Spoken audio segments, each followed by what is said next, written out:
Terrain réquisitionné, transactions immobilières interdites. Le gouvernement est bien décidé à hausser le ton contre les communes mauvaises élèves en matière de logements sociaux. Et dans certains cas, les préfets pourront même se saisir des dossiers à la place des maires qui refusent de construire des HLM à hauteur de 20%. 220 communes sont particulièrement visées. Explication avec Jérôme Gauthiot, Paul Rossi et Julien Ababou.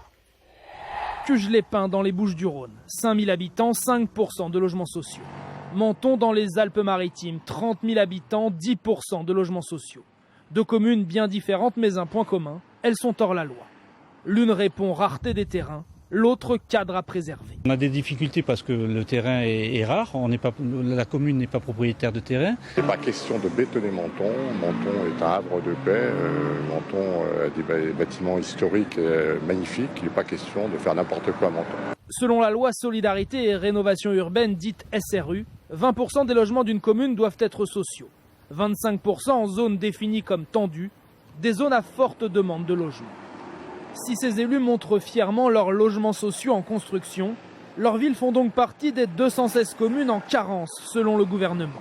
L'État va leur proposer de collaborer ou de se soumettre. Nous allons adresser une instruction au préfet pour justement voir comment on produit du logement social dans ces communes-là.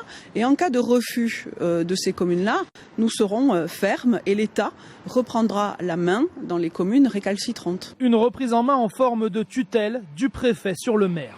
Le représentant de l'État pourra préempter des terrains vacants, décider des permis de construire ou de la réquisition de logements vacants du privé pour les transformer en logements sociaux. Sylvain Berrios est le député maire de Saint-Maur-des-Fossés en région parisienne. Sa ville, Cossu, compte environ 6% de logements sociaux. Aujourd'hui acculé, il menace. On est retourné au régime de la terreur. Est-ce que l'État veut être un partenaire des maires ou est-ce que l'État et le gouvernement souhaitent être contre les maires? S'ils sont contre les maires, ils ne seront pas capables de construire le début du commencement d'un mètre carré de logement social.